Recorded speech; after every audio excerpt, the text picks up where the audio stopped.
The National Coronavirus Command Council has decided to enforce a nationwide lockdown for 21 days with effect from midnight on Thursday, the 26th of March.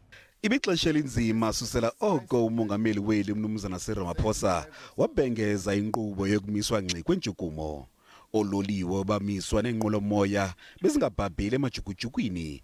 Icandelo lonoTaxi kuquka nabakhweli baluva ulwamvilo lokumiswa kweentshukumo. Ukanti imali engaphaya kwe-1 billion rands nebekelwe icandelo lonoTaxi iyadala ukungaboni ngasonye phakathi kwelicandelo nesebe lezothutho.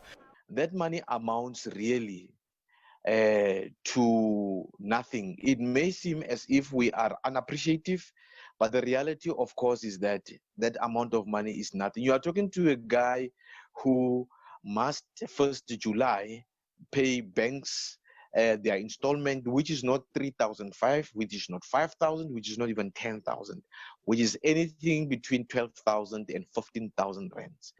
Ukungaboni ngasonye kwakhokhelela kuqhankqalazo lonoTaxi eGauteng.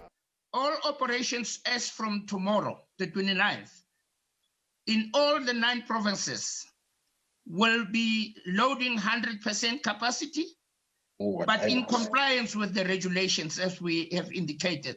Kungunje umphathiso wezothutho uyabamba ingxoxo ne-NTA kunye neSantaco kuquka nesebe lezempilo ukuzama nokuzana isisombululo kule nyewe.